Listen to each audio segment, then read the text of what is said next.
It's UTV ప్రేక్షకులకు నమస్కారం. November నెల 2025 సంవత్సరానికి గాను మాస రాశి ఫలితాలను ప్రొఫెసర్ డాక్టర్ ముల్లపూడి సత్యనారాయణమూర్తిని నేను మీకు తెలియజేస్తున్నాను. ఓం వసుదేవసుతం దేవం కంసచాణూరమర్దనం దేవకీ పరమానందం కృష్ణం వందే జగద్గురుం. శ్రీకృష్ణం వందే జగద్గురుం అర్జునం వందే జగదేక వీరం శ్రీ రాధాకృష్ణాభ్యాం నమః. ఈ నవంబర్ నెల రాశి ఫలితాల్లో ముందుగా మనకి ఏ గ్రహాలు ఏ రాసుల్లో ఉన్నాయో చూద్దాం. రాహువు కుంభరాశిలో, మరి శని వక్రించి మీనరాశిలో, కేతువు సింహరాశిలో, గురుడు అక్టోబర్ 18 నుంచి మనకి డిసెంబర్ 5 వరకు కర్కాటక రాశిలో ఉండడం వల్ల గురుడు ఉచ్చస్థితి కారకుడై కర్కాటక రాశిలో ఉన్నాడు.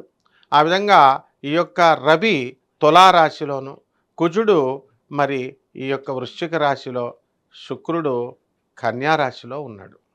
దీన్ని బట్టి మనం ఒక్కొక్క రాశి వారికి, ద్వాదశ రాశుల వారికి ఒక్కొక్క రాశి ఏ విధంగా ఉంటుందో రాశి ఫలాలు చూద్దాం. సింహరాశి. ఈ సింహరాశి వారికి అందరికీ కూడా మనకి ఏం జరుగుతుందండి? సప్తమంలో ఉన్నటువంటి రాహువు. దీనివల్ల ఏం జరుగుతుంది? మనకి జీవిత భాగస్వాములతో, వ్యాపార భాగస్వాములతో ఆర్గ్యుమెంట్స్ పెట్టుకుంటాం, వాదనలు. ఇవి పెట్టుకోకూడదు. వితండవాదాలు చేస్తాం. వితండవాదాలు చేస్తే ఎవరికైనా కోపమే కదండి, కాలుతుంది కదా. ఇప్పుడు భర్త తప్పు చేశాడండి, నువ్వు తప్పు చేసావంటే ఒప్పుకుంటాడు చెప్పండి? ఒప్పుకోడు. తాగాడు, నువ్వు తాగావు, దానివల్ల ఫ్యామిలీ డిస్టర్బ్ అయిందంటే ఊరుకుంటాడా? ఊరుకోడు. కాబట్టి మీరు ఏం చేయాలండి? వితండవాదాలు పెట్టుకోకూడదు. తాగితే తాగినండి, ఆయన కిడ్నీలో పోతాయి, ఆయన ఎవరో పోద్దని వదిలేయండి. తెలుసుకుంటాడు, ఒక చిన్న దెబ్బ కొడుతుంది ఆరోగ్యం, అప్పుడు ఆయన మారుతాడు. కాబట్టి ఇలాంటి చిన్న చిన్న విషయాల కోసం మీరు దెబ్బలాటలు పెట్టుకోవద్దు. దెబ్బలాటలు పెట్టుకునేటటువంటి కాలం ఇది సింహరాశి వారికి. ఆదాయాలు చాలా బాగున్నాయి. చాలు, మీకు ఇంకా ఆదాయాలు బాగుంటే ఇంకేముందండి? పాపం ఉద్యోగం లేనివాడు లేక బాధపడుతున్నాడు. మీకు డబ్బులు ఉండి మీరు బాధపడితే ఎలా చెప్పండి? లేనివాడు ఏమైపోవాలి చెప్పండి? పాపం ఎక్కువ జీతగాళ్ళు మీరు 5 లక్షలు 10 లక్షలు అమెరికాలో, లండన్లో, మరి మీకు అప్పుల బాధలు అయితే 10,000 రూపాయలు చిన్న జీతగాళ్ళు, పేదవాళ్ళు, వాళ్ళ పరిస్థితి ఏంటి చెప్పండి మరి. కాబట్టి ఈ యొక్క సొసైటీలో మీరంతా కూడా ఒక లైఫ్ స్టైల్ మార్చేశారు. సాఫ్ట్వేర్, డాక్టర్స్, ఇలా మీరు రేట్లు పెంచేశారు, రేట్లు పెరిగిపోయినాయి. పేదవాడు ఎలా కొంటాడు చెప్పండి? కాబట్టి మీరంతా కూడా వితండవాదాలు చేయకుండా చక్కగా ఆదాయాలు బాగా పెరిగినాయి, ఖర్చులు చేయండి. ఫ్యామిలీలకు ఖర్చులు పెట్టుకోవద్దని ఎవడు చెప్పడు. సింహరాశి అంటే ఏంటండి? అసలు ఇలా తీసి ఇలా పారేస్తారు డబ్బులు. That is the power of సింహరాశి. పేదవాళ్ళకి, అనాథలకి, సాధువులకి దాన ధర్మాలు చేయడంలో దిట్ట. మీరు సింహరాశి వాళ్ళు, సింహలగ్నం వాళ్ళు చేసినంత ఇదిగా ఎవ్వరూ చేయడం నేను చూడలేదు. కాబట్టి ఈ రాశి వారికి అందరికీ కూడా మీరు అష్టమ శని ఉన్నాడు కదా, మరి ఈ అష్టమ శని ఏం చేస్తూ ఉంటాడు? దంచవే మేనత్త కూతురా అంటూ దంచుతూ ఉంటాడు. మీరు ఏ పని పెడుతుంటే ఆ పని లేట్. మరి అలాగే ఎవడు బండి దొరికితే ఆడి బండి ఎక్కేద్దామని చెప్పేసి స్టూడెంట్స్ అంతా ఎక్కితే యాక్సిడెంట్లు అయిపోతాయి. ఆడికి కనుక, తోలేవాడికి కనుక, డ్రైవ్ చేసేవాడికి కనుక కొద్ది దోషం ఉంటే. సో ఎంతోమంది స్టూడెంట్స్ పాపం ఈ యొక్క యాక్సిడెంట్లకి ఈ విధంగా గురికావడానికి అవకాశాలు ఉన్నాయి. కాబట్టి ఈ అష్టమ శనిలో ప్రతి పని కూడా ఆలస్యంగా అవుతుంది, మనశ్శాంతి లేకపోవడం జరుగుతూ ఉంటుంది. దానికి మీరు ఇదైతే ఎట్లా? అవ్వకూడదు. ఒకసారి చేసేసి మీరు పని అవ్వలేదని చెప్పి వదిలేస్తే ఎలా అండి? అవదు. అస్తమానం ట్రై చేస్తూనే ఉండాలి. విద్యార్థులు రే స్కూల్కి వెళ్ళి చదువుకోరా, కాలేజీకి వెళ్ళి చదువుకోరంటే మీకు లవ్వులతో ఏం పని అసలు? మీకు మిమ్మల్ని పంపింది మీ అమ్మ మీ నాన్న ఎందుకు కోసం పంపుతున్నారు? చదువుకోమని పంపుతున్నారు. మీ అమ్మ మీ నాన్న పంపించిన డబ్బులతో మీరు హోటల్స్కి, రెస్టారెంట్స్కి నీకే అరువు అంటే మళ్ళీ ఆ అమ్మాయిలను కూడా నువ్వు తీసుకెళ్ళడం, ఆ అమ్మాయి ఏమో వాళ్ళ అమ్మ నాన్న దగ్గర డబ్బులు దొబ్బేయడం, నువ్వేమో మీ అమ్మ నాన్న దగ్గర మీరు డబ్బులు దొబ్బేసి ఇద్దరు కలిసి రీయూనియన్లు, లవ్వులు. What is all this non sense?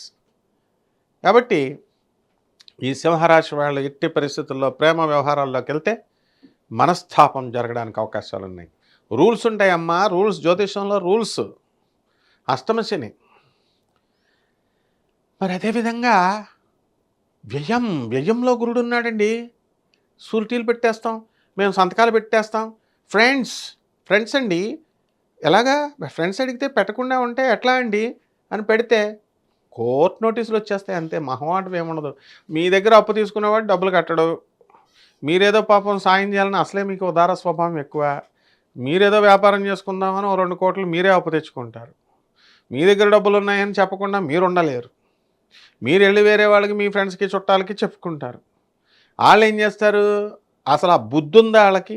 ఓ 2 నెలల్లో మీరు వ్యాపారం పెట్టుకుంటారని తెలుసు. కానీ ఈ 2 నెలల లోపల మేము ఇచ్చేస్తామో, లేకపోతే తర్వాత ఇస్తామో, మీకు వడ్డీ పోనీ వడ్డీ ఇస్తే పర్వాలేదు, వడ్డీ కూడా కాకుండా మేము తీసుకొని ఇచ్చేస్తామని చెప్తే మీరు ఎలాగిస్తారు? మీకు అంతకంటే బుద్ధి లేదు. మీరు వాళ్ళు ఇద్దరు కలిసి ఇచ్చేసుకుంటే డబ్బులు రావు టైంకి. దానివల్ల మెంటల్ టెన్షన్ వస్తుంది. ఇదే అష్టమశని అంటే. దానికి గ్రహాలను ఎలా అంటారు మీరు? కాబట్టి ఈ యొక్క ఈ రాహు ఎప్పటికప్పుడు మిమ్మల్ని ఇబ్బంది పెట్టాలని ట్రై చేస్తూ ఉంటాడు. ఇక ఆరోగ్య పరిస్థితి, ఆరోగ్యం బాగానే ఉంది. మానసిక అశాంతి, పిల్లల గురించి ఎక్కువ ఆలోచన, ఇవన్నీ కూడా జరుగుతూ ఉంటాయి. కాబట్టి ఓవర్ థింకింగ్ చేయకూడదు, గ్రీడీగా ఉండకూడదు. ఏదో ఒకటి చాలు, ఒక పని చేస్తున్నాం చాలు, సంతోషం అని కాన్సన్ట్రేషన్ ఉండాలి. పెద్దవాళ్ళు చెప్పే వినయం, విధేయత, వినే గుణం ఉండాలి. మీ అమ్మ మీ నాన్న మాట వినమంటే వినకపోతే మేమేం చేస్తామని చెప్పండి. ఇంక గురువు మాట ఏమింటావు నువ్వు? గురువు మాట వినకపోతే పాతాళమే. బలిచక్రవర్తిని తొక్కేసాడంతే విష్ణుమూర్తి వచ్చి భూమిలోకి. ఒక్క తొక్కుడే. అలా మీరు ప్రొఫెసర్లతో గొడవలు, లేకపోతే అతి తెలివితేటలు స్కూల్ మాస్టర్లతో, ప్రొఫెసర్లతో చేస్తే ఊరుకుంటామా? తొక్కుడు కిందకి. కాబట్టి ఈ విషయాలు మీరు చాలా జాగ్రత్తగా ఉండాలన్నమాట. స్టూడెంట్సే కాదు, పెద్దవాళ్ళకి కూడా చెప్తున్నాను. మీరు గారాబం పెట్టకూడదు మీరు మీ పిల్లలకి. ఇక పోలీస్ జాబ్లు, ప్రమోషన్స్ కావాలి. ఆనరబుల్ జడ్జెస్ ప్రమోషన్లు కావాలి. తర్వాత రెవెన్యూ, ఇన్కమ్ ట్యాక్స్ డిపార్ట్మెంట్స్లో ఉన్నటువంటి వాళ్ళకి ప్రమోషన్స్ కావాలి. తీరుతాయి మీ కోరికలు, ఎందుకు తీరవు? అండ్ ట్రాన్స్ఫర్స్, మీరు కోరుకున్న చోట్లకి ట్రాన్స్ఫర్స్ రావు. కాబట్టి మీరు చేసినటువంటి అప్పులు మీరు తీర్చగలుగుతారు, నిజాయితీగా ఉంటారు మీరు. కానీ మీకు ఇచ్చేటటువంటి వాళ్ళు మాత్రం ఎందుకు ఇస్తారు చెప్పండి? కాబట్టి సింహరాశి వాళ్ళు దూరపు ప్రయాణాలు చేయడానికి అవకాశాలు ఉన్నాయి. అండ్ మీ యొక్క తల్లిదండ్రులకి మీరు చక్కగా డబ్బులు పంపుకోవడాలు ఇలాంటివన్నీ చేస్తారు. చేయండి మంచి పనులు, కర్మను క్షయం చేసుకోండి. కొత్త ఆలోచనలు ఆలోచిస్తూ ఉంటారు. తర్వాత ఈ యొక్క భక్తి బాగా పెరుగుతుంది. సాయిబాబా భజనలు పెట్టుకున్నారండి, బాగానే ఉంది. ఇంటికి ఒకళ్ళ చొప్పున అమెరికాలో పెట్టుకున్నారు మీరు. ఓ 10 ఇల్లులు పెట్టుకున్నారు, బాగానే ఉంది. భజన చేసుకొని వెళ్ళిపోవాలా. అందులో భజన చేయడానికి వచ్చిన వాళ్ళు మీరు ఏమన్నా గురువులా?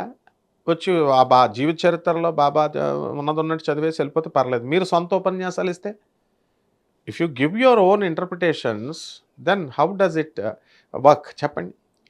గురుస్థానం అనేటటువంటిది కొన్ని ప్రమాణాలు ఉంటాయి, భగవంతుడు నిర్ణయిస్తాడు. We know the psychology of the students, we know the psychology of the people, devotees. ఎందుకు?